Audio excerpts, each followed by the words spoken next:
September 14, 2021. Ama Mirna! Woo! Congrats po kay Ama Mirna.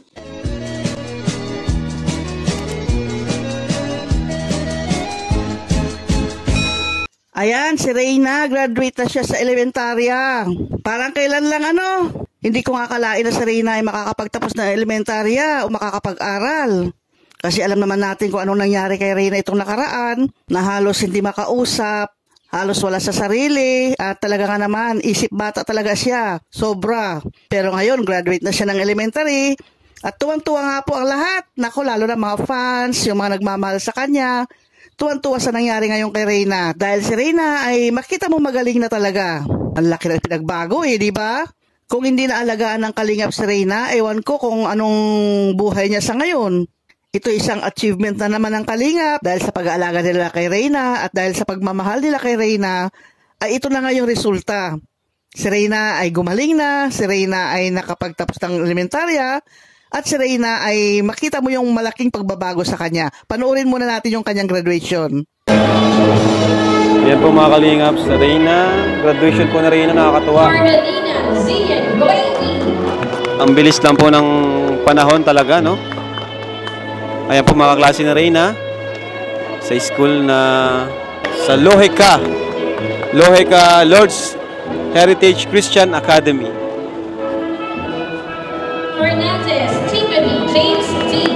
Ayan po mga kalingap, siya po ay akay ni Ate Roda, ang kanyang Mami Roda.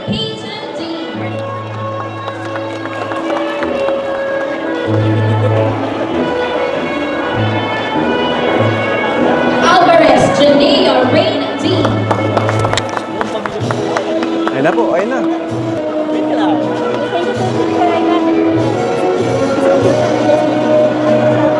Baliktad yung Mimay Reyna V.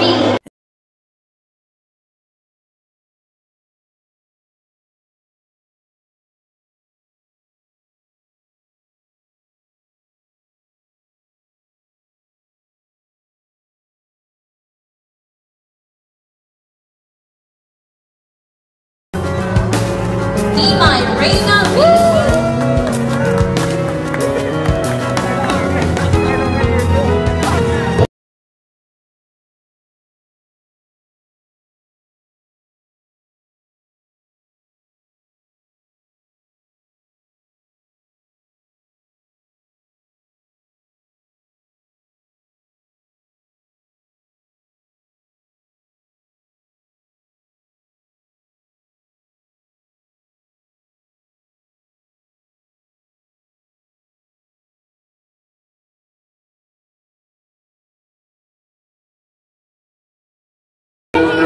Next award is Mimay Reyna V.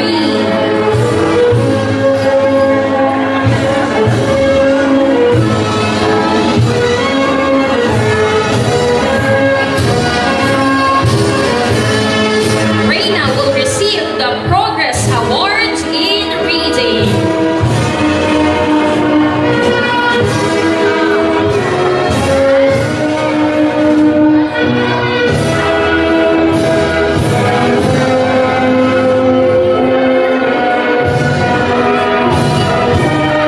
Congratulations, Reyna.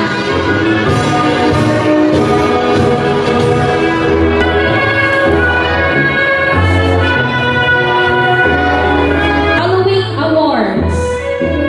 Destin Nape, Loyalty Award. Di ba? Nakakatuwa Hindi natin akalain na si Reyna ay makakapagtapos, di ba?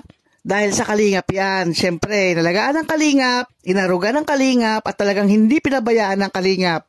Sa kabila ng mga pangbabas nila sa kalingap, lalo na kay Kalingap Rab, kay Kuya Val Santos Patubang, yan, binabas nila noon. Pero hindi tumigil ang kalingap para alagaan si Reyna. Binaliwala nila yung mga pambabatikos, yung mga pangbabas sa kanila, at ipinagpatuloy talaga kung paano ang magandang gawin para yung buhay ni Reyna ay mabago. Ito na nga, bagong-bago na talaga. Salamat din kay Ate Roda dahil siya na yung tumayong mama ni Reyna. Dahil alam naman natin na yung mama ni Reyna ay may mga inaasikaso ring mga anak, di ba? Kaya ipinagkatiwala na lang nila May consent naman yung parents, yung nanay nga niya, pinagkatiwala ito kay Ate Roda para alagaan. Tiyaga lang talaga dahil hindi biro yung pag-aalaga ng isang taong may sakit, lalo na yung kalagayan ni Reyna noon. Hindi natin alam kung ano nga ba yung sakit niya, yung nahihimatay, yung naninigas. Kaya hindi biro talaga ang mag-alaga ng ganong may kalagayang sakit.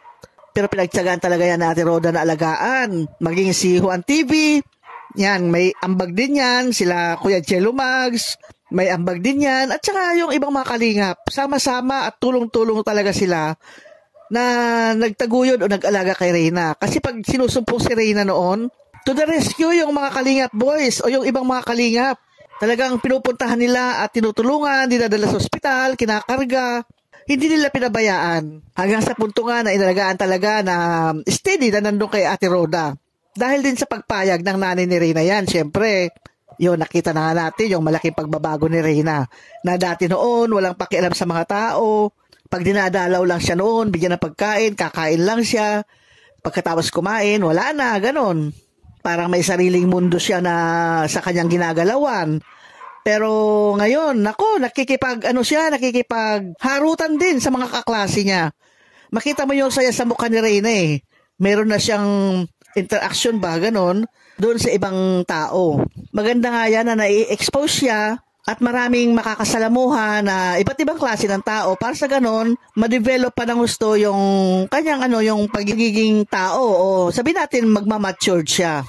Siyempre, ang number one na tuwan-tuwa dito, walang iba kundi si Kalinga Prab. Hindi kasi pinabayaan ni Kalinga Prab yan. Alam niya at nararamdaman niya at may foresight ba siya na si Reyna ay gagaling talaga. Hindi niya pinagkaitan ba na ipadoktor, kundi open arms talaga si Kalinga Prab para tulungan si Reyna. Yun nga, pinagtatsagaan, nadadalhin sa doktor, pinapacheck up palagi. Hindi pinapabayaan ang pagkain, dinidisiplina rin sa sa kanyang mga ginagawa, lalo na sa kanyang paggamit ng cellphone. Talagang tinuturuan ng gusto si Reyna. Speaking of cellphone, nako, alam ba ninyo kung ano yung kanyang hiningi kay Kalinga Prab na regalo? Actually, dalawa yung kanyang hiningi regalo pero pinapili siya ni Kalinga Prab kung ano sa dalawang yon. Cellphone ba o bike? Parehong gusto ni Reyna yon, pero ang binigay ni Kalinga Prab ay cellphone. Para sa ganun, makapaglibang-libang naman si Reyna, lalo na ngayong bakasyon, walang gawain, di ba? Napakasaya talaga ni Reyna. Tuwan-tuwa nung nabigyan ni Kalinga Prab ng regalo na cellphone. Napakadami ang nagmamahal kay Reyna sa kabila ng kanyang kalagayan noon, pero yung mga nagmamahal sa kanya hindi nang iwan sa kanya. Nananatiling nandyan, nananatiling nagsusuporta, nananatiling nagmamahal sila kay Reyna. Kaya ito na ngayon ang resulta sa sa mga pangyayaring yun. Si Reyna ngayon ay magaling na, si Reyna ngayon ay nakagraduate na ng elementarya, syempre mag-high school na. O, diba? Napakasaya talaga ng lahat. Kaya congratulations, Reyna. Okay, hanggang dito na lamang. Salamat muli sa inyong panonood. Bye-bye!